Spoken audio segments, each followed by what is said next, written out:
श्री शिवाय नमस्तुभ्यम। आप सभी का दिन शुभ और मंगलमय हो। आज दिनांक है 4 मार्च और दिन है मंगलवार। आज आप सुनेंगे फागुन मास महात्म्य के 20वें दिन की कथा। इस कथा में काशी के 28 प्रमुख लिंगों का संक्षिप्त वर्णन तथा ओंकारेश्वर के पारकट्य की कथा, ब्रह्मा जी के द्वारा ओंकारेश्वर का अस्तवन और उनकी महिमा का वर्णन है। अगस्त जी ने पूछा, सदानंद, जगदम्बा पार्वती जी के साथ त्रिलोचन महादेव के समीप जाकर भगवान शिव ने क्या किया? अस्कंद जी बोले, अगस्त जी, त्रिलोचन या त्रिविष्टप लिंग के समीप जाने पर माता पार्वती देवी ने भगवान शिव से कहा, देव देव विश्वनाथ, आप सर्वव्यापी तथा सब कुछ देने वाले हैं। आप ही सबके साक्षी तथा जनक हैं। आपका परम प्रिय यह क्षेत्र कर्म जनित रोग की औषधि है। मोक्ष लक्ष्मी का लीला निकेतन है। मुझे भी यह क्षेत्र अत्यंत प्रिय है। इस क्षेत्र के एक एक धूलि कण के समक्ष संपूर्ण त्रिलोकी भी तिनके के समान है। फिर इस संपूर्ण तीर्थ की महिमा को कौन जान सकता है? प्रभु, मैं यह जानना चाहती हूँ कि इस काशी धाम में कौन कौन से शिवलिंग अनादि सिद्ध हैं, जिनका जन्म भर में एक बार भी पूजन करने से काशी में स्थित संपूर्ण लिंग पूजित हो जाते हैं। मुझे उन सब का परिचय दीजिए। देवी का यह कथन सुनकर महेश्वर ने कहा, प्रिय, जिनके नामों का उच्चारण करने मात्र से समस्त पाप क्षण हो जाते हैं और पुण्य राशि की प्राप्ति होती है, ऐसे स्थूल, सूक्ष्म एवं रत्न निर्मित शिवलिंग काशी में असंख्य हैं। अनेकों धातु में लिंग है और बहुत से प्रस्तर में लिंग भी है। इनमें बहुतेरे तो स्वयंभू हैं, स्वतः प्रकट हुए हैं और बहुत से देवताओं एवं ऋषियों द्वारा स्थापित किए हुए हैं। सुंदरी, तुमने जिन शिवलिंगों का परिचय पूछा उनका वर्णन करता हूँ। वे लिंग कलयुग में अत्यंत गोप्य होंगे, परंतु उनका प्रभाव अपने अपने स्थान का परित्याग नहीं करेगा। जो कलयुग के पाप से पुष्ट हो रहे हैं तथा जो दुष्ट, नास्तिक और शठ हैं, वे इन सिद्ध लिंगों के नाम भी नहीं जान सकेंगे। उनमें से प्रथम ओंकार लिंग है, दूसरा त्रिलोचन, तीसरा महादेव, चौथा कृत्तिवासा, पांचवा रत्नेश्वर, छठा चंद्रेश्वर, सातवां केदारेश्वर, आठवां धर्मेश्वर, नवां वीरेश्वर, 10वां कामेश्वर, 11वां विश्वकर्मेश्वर, 12वां मणिकर्णीश्वर, 13वां अविमुक्तेश्वर और 14वां विश्वेश्वर महालिंग है। प्रिय, ये 14 लिंग कल्याण के हेतु हैं। इनका समुदाय ही मुक्ति क्षेत्र कहा गया है।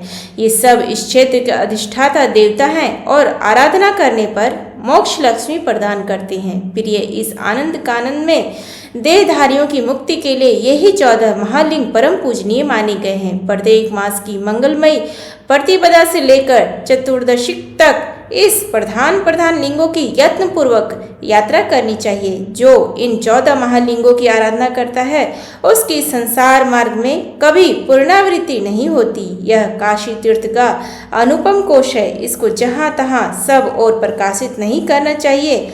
हे देवी, बहुत बड़ी विपत्ति में भी इन लिंगों के नामों का उच्चारण किया जाए तो ये सब दुख हर लेते हैं। यह इस क्षेत्र का परम गोपनीय रहस्य है। गिरिजा राजकुमारी, ये 14 लिंग मेरे सामीप्य की प्राप्ति कराने वाले तथा अविमुक्त धाम के हृदय हैं। हे प्रिय, इस क्षेत्र में निश्चय ही सबकी मुक्ति होती है। ऐसी जो प्रसिद्धि है उसमें ये मेरे 14 महालिंग ही कारण है। जिन भक्तों ने आनंदवन में इन लिंगों का चिंतन किया है, वे ही व्रतधारी और तपस्वी हैं। जिन्होंने दूर से भी इन लिंगों का दर्शन कर लिया है, वे ही उत्तम योगाभ्यासी और महादानी हैं। तदंतर भगवान शंकर ने अपने भक्तों के हित के लिए पार्वती देवी से अन्य लिंगों का भी इस प्रकार परिचय दिया। शैलेश्वर, संगमेश्वर, स्वरलीनेश्वर, मध्यमेश्वर, हिरण्यगर्भेश्वर, ईशानेश्वर, गोमरेश्वर, वृषभ ध्वजेश्वर, उपाशांतेश्वर, ज्येष्ठेश्वर, निवासेश्वर, शुक्रेश्वर, व्याघ्रेश्वर और जम्बुकेश्वर, ये 14 लिंग भी काशी के महत्वपूर्ण आयतन है। इनकी सेवा से भी मनुष्य मोक्ष को प्राप्त होता है। वैशाख कृष्ण प्रतिपदा से लेकर चतुर्दशी तक श्रेष्ठ पुरुषों को इन लिंगों की पूजा करनी चाहिए। हे देवी, इनमें से एक एक लिंग की महिमा का भी कहीं आदि अंत नहीं है। पार्वती जी बोली, समस्त कारणों के ईश्वर महादेव, आपने जो यह कहा कि पूर्वोक्त लिंगों में से एक एक लिंग भी काशी में परम मोक्ष का कारण है, इससे मेरी उत्सुकता बहुत बढ़ बढ़ गई है, जिनके नाम श्रवण से भी समस्त पापों का अपहरण हो जाता है। उन 14 लिंगों में से प्रत्येक की महिमा का वर्णन कीजिए। ओंकारेश्वर लिंग का स्वरूप क्या है, उनकी क्या महिमा है, पूर्व काल में किसने इनकी आराधना की थी और आराधित होने पर इन्होंने उसे कौन सा फल प्रदान किया था। महादेव जी ने कहा, महादेवी, पूर्व काल की बात है। ब्रह्मा जी ने आनंदवन में समाधि लगाकर बड़ी भारी तपस्या की। तपस्या करते करते जब 1 सहस्र युग बीत गया, तब 7 पातालों का भेदन करके उनके आगे एक दिव्य ज्योति प्रकट हुई। उसके प्रकाश से संपूर्ण दिशाएं प्रकाशित हो उठी। उनकी समाधि से जो परम ज्योति अंतःकरण में प्रकट हुई थी, वही बाहर व्यक्त हो गई। ब्रह्मा जी ने समाधि त्याग करके जब आंखें खोली, तब सामने आदि अक्षर ओंकार को प्रकट देखा। उसी में आकार का दर्शन हुआ, जो सत्व गुण संपन्न ऋग्वेद का अधिष्ठान, सृष्टि पालक, साक्षात नारायण स्वरूप तथा अज्ञान में अंधकार से परे प्रतिष्ठित है।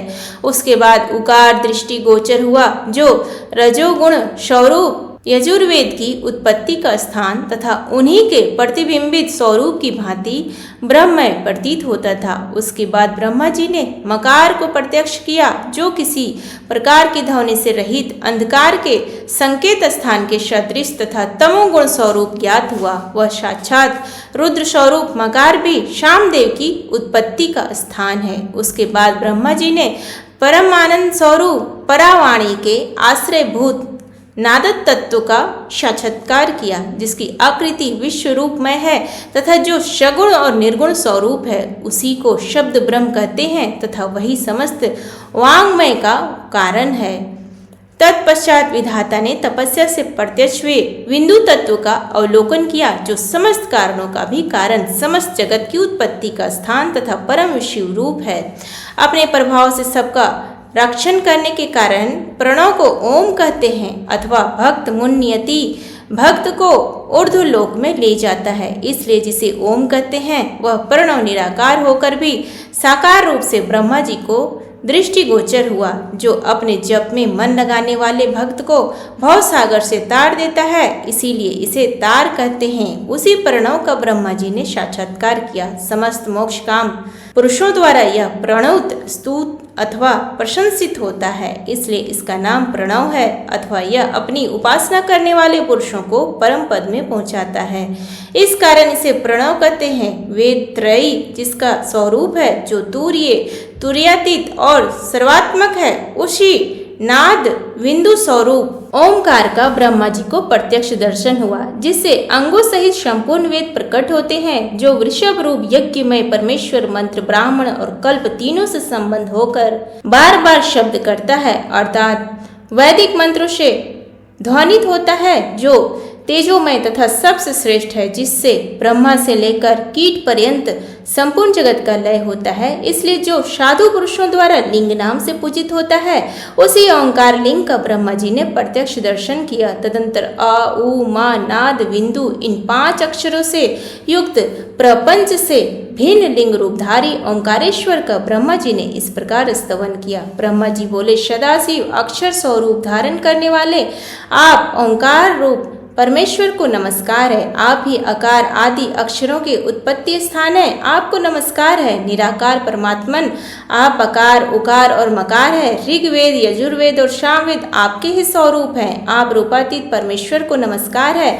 आप ही नाद बिंदु और कला स्वरूप हैं, आपको नमस्कार है। लिंग रहित होते हुए भी लिंग रूप से प्रकट होने वाले आप सर्व स्वरूप महेश्वर को नमस्कार है। आप आदि अंत से रहित एवं तेज की निधि हैं, आपको नमस्कार है। आप भाव और सर्व, आपको नमस्कार है। आप पापियों के लिए उग्र और भीम रूप हैं, आपको नमस्कार है। पशुओं का पालन करने वाले, आपको नमस्कार है।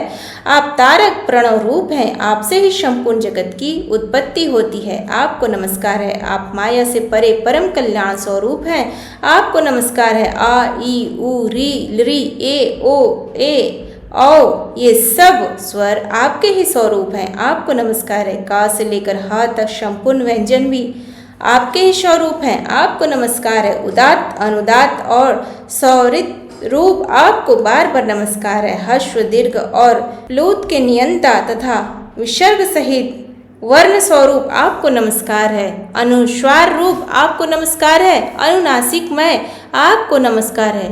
दंत और तालु से उच्चारित होने वाले वर्ण आपको नमस्कार है। ओष्ठ और हृदय से निकलने वाले अक्षर भी आपसे भिन्न नहीं है। ऊष्मा और अंतः अस्तवर्ण आपके ही स्वरूप हैं, आपको नमस्कार है। आपके ही प्रत्येक वर्ग के पंचम वर्ण है, आपको नमस्कार है। आप पिनाक धारण करने वाले हैं, आपको नमस्कार है। आप ही निषाद और निषादों के स्वामी हैं, आपको नमस्कार है। वीणा, वेणु और मृदंग आदि वाद्य भी आपके ही स्वरूप हैं, आपको नमस्कार है।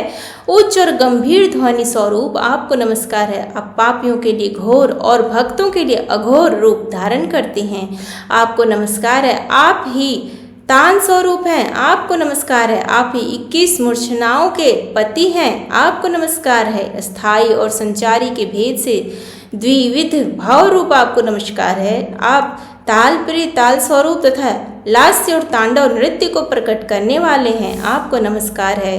आप नृत्य गान और वाद्य के बड़े प्रेमी हैं तथा भक्ति पूर्वक नृत्य गान एवं वाद्य के द्वारा आपकी आराधना करने वाले भक्तों को आप मोक्ष लक्ष्मी प्रदान करते हैं, आपको नमस्कार है। स्थूल और सूक्ष्म आपके ही स्वरूप हैं। दृश्य और अदृश्य रूप धारण करने वाले आपको नमस्कार है। नवीन और प्राचीन सब आपके ही स्वरूप हैं, आपको नमस्कार है। वाणी का विस्तार भी आपका ही रूप है। आप समस्त वांग्य प्रपंच से परे हैं, आपको नमस्कार है। एक अनेक रूप तथा सत असत के स्वामी आपको नमस्कार है। शब्द ब्रह्म आपको नमस्कार है। पर ब्रह्म आपको नमस्कार है। वेदांत के द्वारा जानने योग्य आपको नमस्कार है। वेदों का पालन करने वाले आपको नमस्कार है।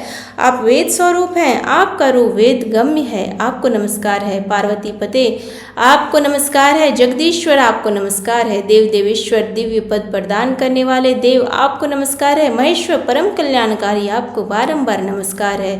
जगदानंद चंद्रशेखर मृत्युंजय आप त्रिनेत्रधारी शिव को नमस्कार है। पिनाक एवं त्रिशूल धारण करने वाले आपको नमस्कार है। आप भक्तों का निषाद दूर करते हैं, आप ही ज्ञान है, ज्ञान ही आपका स्वरूप है। आप सर्वज्ञ शिव को नमस्कार है। योग सत्तम आप ही योगियों को योग सिद्धि प्रदान करने वाले हैं। तपोधन आप ही तपस्वी लोगों को तपस्या का फल देते हैं। आप ही मंत्र रूप हैं और आप ही मंत्रों के फलदाता हैं। आप ही महादान देने वाले और आप ही महादान के फल हैं। आप ही महायज्ञ और उसके फलदाता हैं। आप ही सर्वगत तथा सब कुछ देने वाले और सबके साक्षी हैं। सर्वभोक्ता, सर्वकर्ता और सर्वसंहारकारी भी आप ही हैं। योगियों के हृदय आकाश में निवास करने वाले शिव आपको नमस्कार है। आप ही विष्णु रूप से शंख चक्र और गदा धारण करके तीनों लोगों का पालन करते हैं। जगत पालक सत्व स्वरूप आपको नमस्कार है। आप इस सृष्टि चरण के ज्ञाता ब्रह्मा होकर इस शिव की विश्व की सृष्टि करते हैं। रजोगुण प्रधान रूप धारण करके भी आप रजोहीन मोक्ष पद प्रदान करने वाले हैं।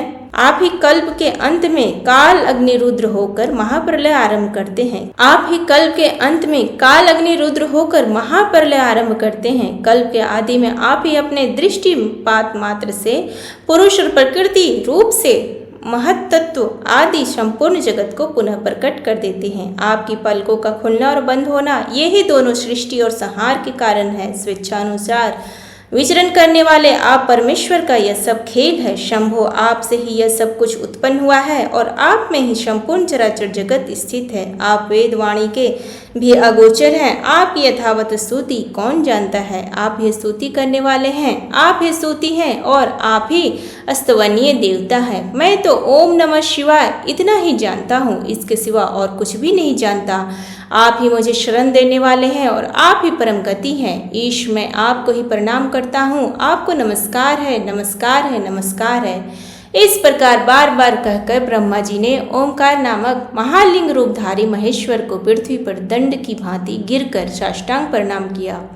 महादेव जी कहते हैं, पार्वती ब्रह्मा जी द्वारा की हुई उस उत्तम एवं अद्भुत स्तुति को सुनकर मैं बहुत संतुष्ट हुआ और मैंने ब्रह्मा जी से कहा, चतुरानंद मैं तुम पर बहुत प्रसन्न हूँ, वर मांगू। ब्रह्मा जी बोले, देवेश्वर यदि आप मुझ पर प्रसन्न हैं तो इस महालिंग में आपका सदैव निवास बना रहे और यह ओंकारेश्वर नामक शिवलिंग भक्तों को एकमात्र मोक्ष प्रदान करने वाला हो।